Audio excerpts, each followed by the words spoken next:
सुनो सुनो एक कहानी सुनो, साइंस मैन की जुबानी सुनो। दोस्तों आज हम कहानी सुनेंगे ब्लैक होल की। ब्लैक होल क्या होता है, कैसे बनता है, इसके पार्ट्स क्या हैं और इसके टाइप्स क्या हैं। दोस्तों इस कहानी की शुरुआत होती है तारों से। जी हाँ बिल्कुल, ट्विंकल ट्विंकल लिटिल स्टार्स से। क्योंकि ये जो स्टार्स होते हैं, ये स्टार्स ही ब्लैक होल में कन्वर्ट होते हैं। सबसे पहले समझते हैं कि ये स्टार्स ग्लो कैसे करते हैं। हमारे जो स्टार्स होते हैं इसके अंदर बहुत सारे एलिमेंट्स होते हैं, जैसे कि hydrogen, carbon, neon, oxygen, silicon, iron.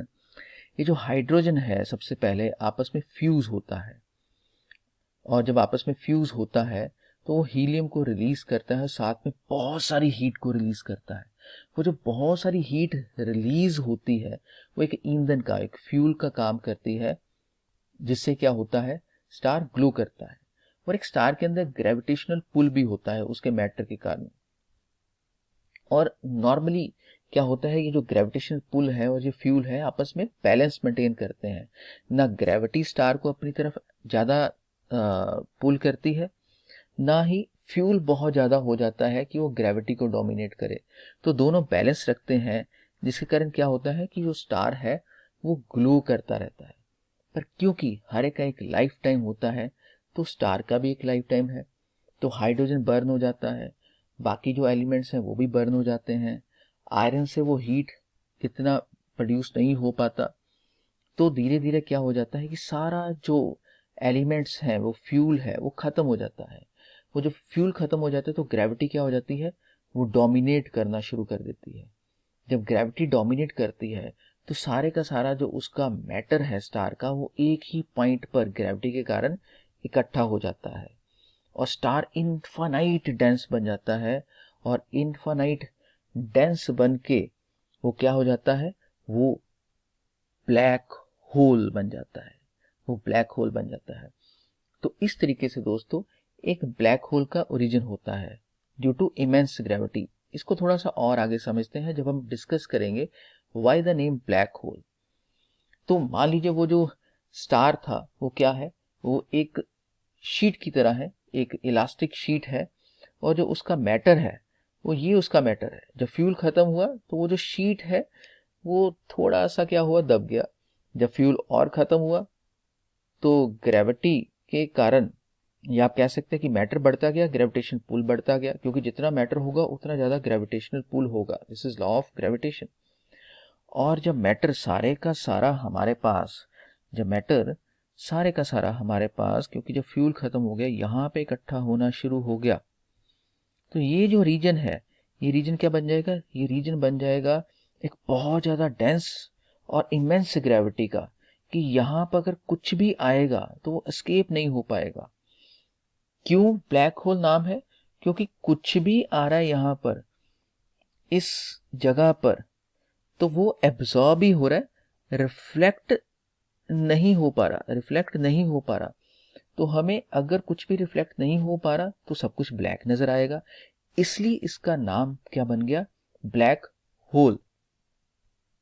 जैसे कि अगर लाइट भी यहां पर चले जाएगी तो वो भी रिफ्लेक्ट नहीं होगी।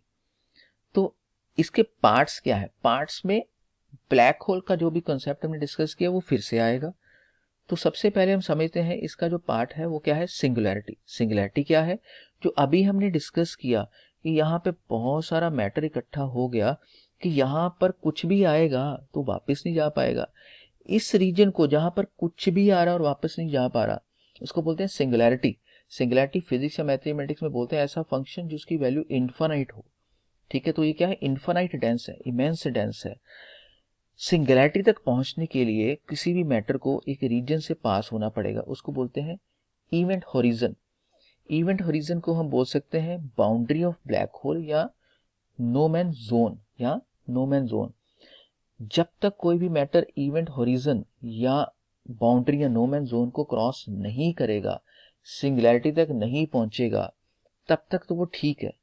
अगर क्रॉस कर गया, अगर क्रॉस कर गया, यहां पहुंच गया, तो फिर वो वापस नहीं आ पाएगा, क्योंकि वहां पर इमेंस ग्रेविटी है। तो हमारे पास है इवेंट होरिजन और सिंगुलैरिटी, ये जो दो पार्ट्स हो गए। अगले पार्ट्स है हमारे पास accretion disc, innermost stable orbit, relativistic jet और फोटॉन स्फीयर। आइए इनको डिस्कस करते हैं वन बाय वन। सबसे पहले क्या है, एक्रीशन डिस्क। अभी जो ब्लैक होल का ग्रेविटेशनल पुल है, अगर कोई स्टार या कोई और मैटर आसपास उसके क्रॉस कर रहा है, पास कर रहा है, तो उस ग्रेविटेशनल पुल के कारण वो क्या होगा, ब्लैक होल की तरफ अट्रैक्ट होगा, इंट्रैक्शन होगी। पर जब तक ये मैटर इवेंट होरिजन यानी कि बाउंड्री को क्रॉस नहीं करता, तब तक क्या होगा, वो सिंगुलैरिटी तक नहीं पहुंचेगा। बट इस इंट्रैक्शन में क्या होता है कि इलेक्ट्रोमैग्नेटिक रेडिएशन, जिसकी रेंज एक्सरेज की, आईआर की, ऑप्टिकल की हो सकती है, वो एमिट होती है। वो एक डिस्क बनाती है सुपर हीटेड गैसेस की, जो ब्लैक होल के आसपास चक्कर लगाता है। अक्रीशन का मीनिंग ही होता है coming together, cohesion of matter under the influence of gravitation to form larger bodies. ये जो सुपर हीटेड गैसेस का डिस्क है, इसको बोलते हैं अक्रीशन डिस्क। अगला पार्ट क्या था, इनरमोस्ट स्टेबल ऑर्बिट। ये अक्रीशन डिस्क का सबसे अंदर वाला जो ऑर्बिट होगा, शेल होगा, उसको हम बोलते हैं इनरमोस्ट स्टेबल ऑर्बिट। फिर आ जाता है रिलेटिविस्टिक जेट। अब रिलेटिविस्टिक जेट एक मिस्ट्री लाइट है जो लगता है कि ब्लैक होल के अंदर से ओरिजिनेट हो रही है, बट बेसिकली ये अक्रीशन डिस्क से ओरिजिनेट होती है, क्योंकि वो जो इंट्रैक्शन होती है, वहां से जो लाइट एमिट होती है, वो पार्टिकल्स वहां पे ग्रेविटेशन पुल के कारण क्या होने शुरू हो जाते हैं, बाउंड होने शुरू हो जाते हैं, बट इवेंट होरिजन को क्रॉस नहीं करते।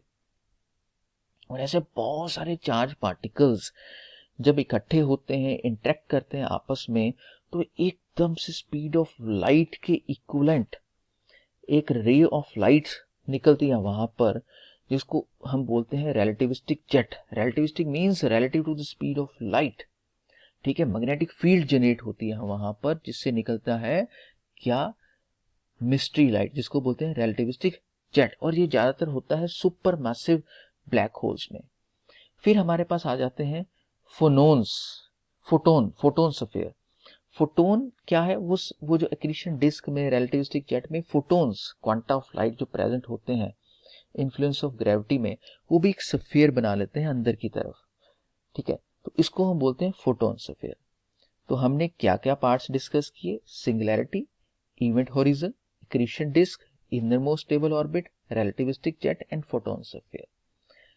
अब दोस्तों अगली बात होती है कि इनके पार्ट्स क्या है। अभी तक हमने ये तो डिस्कस कर लिया, मतलब इनके टाइप्स क्या है, हमने ये तो डिस्कस कर लिया कि ब्लैक होल के अंदर कुछ भी जाएगा, सिंगुलैरिटी में पहुंच गया तो वापस नहीं आ पाएगा। अब आते हैं टाइप्स की तरफ, टाइप्स ऑफ ब्लैक होल्स। तो 4 टाइप्स ऑफ ब्लैक होल्स के होते हैं, stellar mass, supermassive, intermediate, miniature और प्राइमोर्डियल। तो सबसे पहले stellar mass. Stellar mass means का मास वेरी करे approximately 10 to 100 times in the mass of the sun. Mass of sun कितना होता है, किसका कितना ऑर्डर होता है, 10⁻30 kg। तो उस टाइम पे जो ब्लैक होल बनता है उसको बोलते हैं स्टेलर मास। ये ब्लैक होल कैसे बनेगा, जैसे अभी हमने पीछे डिस्कस किया स्टार से, तो सिग्नस X1 इसका एक एग्जांपल है। फिर आ जाता है सुपर मैसिव ब्लैक होल, नाम से पता लग रहा है, जिसका मास क्या हो, मिलियन और billion times the mass of sun. हमारी जो अपनी गैलेक्सी है, मिल्की वे गैलेक्सी, वहां पर जो स्टार, वहां पर जो ब्लैक होल आइडेंटिफाई हुआ है, that is Sagittarius A star. इसका मास कितना है, 4.3 times, million times in the mass of sun. फिर आ जाता है हमारे पास इंटरमीडिएट ब्लैक होल, नाम से पता लग रहा है जिनका मास वेरी करे in between to the mass of the stellar और सुपरमैसिव ब्लैक होल के। जैसे HLX1 एक ब्लैक होल का है जिसका मास क्या है, estimated 20,000 times in the mass of the sun है। ये तीनों के रीजन क्या है, स्टार से ही है। चौथा आ जाता है प्राइमोर्डियल और मिनिएचर ब्लैक होल्स। इसका ओरिजिन साइंटिस्ट ने बोला कि ये अलग है। प्राइमोर्डियल मींस जो शुरू से है, शुरू से क्या हुआ, यूनिवर्स बना हमारा, कैसे बना, हमने पढ़ा हुआ बिग बैंग थ्योरी से बना। ये बोला गया कि जब बिग बैंग थ्योरी, जब बिग बैंग हुआ, तो यूनिवर्स क्या हुआ, वहां पर होमोजीनियस नहीं था, सेम नहीं था। कुछ एरिया बहुत डेंस थे, हॉटर थे, कुछ कम डेंस थे। जो डेंस रीजन थे ये क्या हो गए, ये कोलैप्स कर गए, ये इकट्ठे हो गए इनटू ब्लैक होल्स। इन ब्लैक होल्स को बोला गया प्राइमोर्डियल ब्लैक होल्स। ये ब्लैक होल्स बहुत छोटे हो सकते हैं, एटॉमिक साइज के हो सकते हैं, 10⁻⁻⁵ ग्राम के हो सकते हैं, 1 लाख टाइम्स देन द सन हो सकते हैं। तो इसका एग्जाम्पल क्या है कि एक माउंट एवरेस्ट से लेके इनका मास हो सकता है, बट इसका साइज उस टाइम पर एक एटम जितना भी हो सकता है। तो इस तरीके से दोस्तों प्राइमोर्डियल ब्लैक होल्स बने। तो दोस्तों इस कहानी में जो आज मैंने आपको सुनाई, तो हमने ये समझा कि ब्लैक होल्स क्या है, ब्लैक होल्स के अंदर कुछ भी अगर चले जाए सिंगुलैरिटी के अंदर, वो वापस क्यों नहीं आ सकता, उसके पार्ट्स क्या हैं और उसके टाइप्स क्या हैं। आई होप सो कि आपको ये एक ब्यूटीफुल कहानी ब्लैक होल की अच्छी लगी होगी। तो प्लीज शेयर करेगा कमेंट सेक्शन में। Thank you, thanks a lot. सुनो सुनो एक कहानी सुनो, साइंस मैन की जुबानी सुनो।